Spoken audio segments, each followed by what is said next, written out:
Siyempre, bilang babae, siyempre, naramdaman nyo, diba? Ano ang dapat nyong gawin para makaiwas sa gano'n ng mga tao na medyo ano po sa droga? Ano ba ang dapat nyong gawin para hindi kayo mabiktima?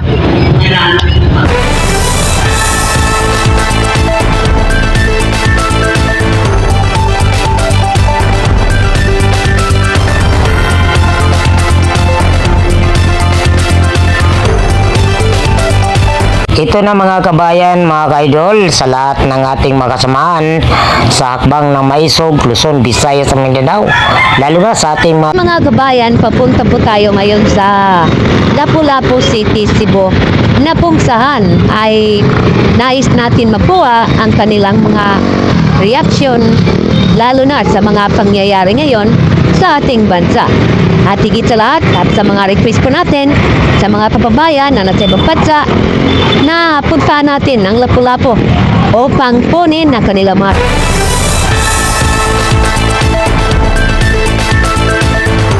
ano nakikita mo ngayon? Madaming gumagamit. So ano may papayo mo? Dapat ba sila magpatuloy o huminto? Huminto na. Oh, no, no, no, no.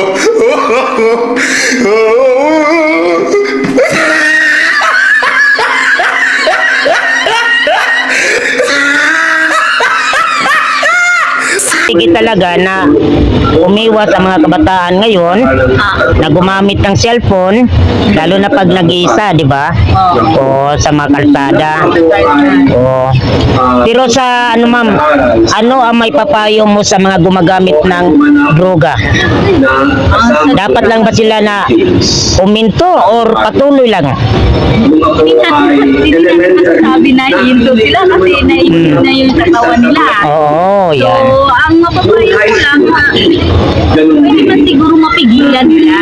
Yung mapigilan, tapos hindi na yung katawan ng sports. Gano'n na lang. Oo. So ngayon ma'am, sa panahon ni dating Pangulong Duterte at ngayon, ano nakikita mo? Malaking kaiba ano? Maging yun na lang siguro ako nila. Kasi, pwede maano. Okay lang, oh. Sige. Oo. Nasa public na. Oo. Makat. Oh, actually, lagyan naman natin ng ano.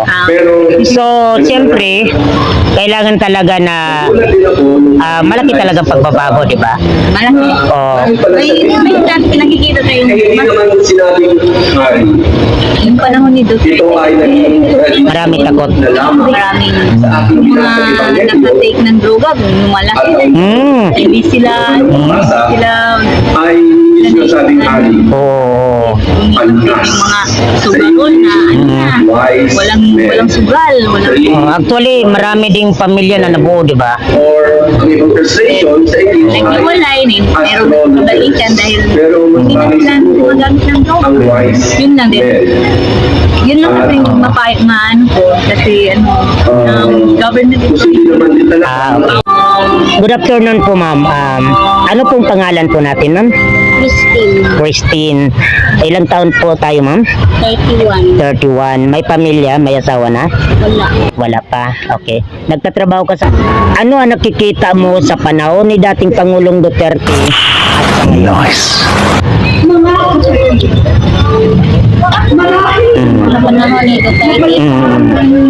Sa panahon ni Duterte, kuhaan kaning hapsay. Hapsay. So, in short, maraming natatakot. Maraming natatakot. So, ano ang nakikita mo sa ngayon, ma'am? Kuhaan sa ngayon. Kuhaan kaning maraming mga kuhaan, maraming mga atik. Mga gumagamit. So, kung ganun, iba talaga kay dating Pangulong Duterte, mas marami natatakot. Kaysa ngayon, dumadami talaga. So, ma'am, ano ba ang masasabi mo sa mga babae, katulad sa'yo, lalo na po na sunod-sunod ngayon ang biktima sa rape? Ano ang dapat gawin upang hindi mabiktima? Kailangan ipakuan yung mga iwasan ng mga drug addict kasi ang mga drug addicts yun po ang kwan. Ito ganun. Wala na sa tamang isip. Wala na sa tamang isip. Vape na lang. Oo. So, tama lang po ba yun, ma'am, na gumagamit ka ng cellphone na nag-iisa, nasa dilim? Sa tingin mo, maganda ba yun? Hindi yung maganda.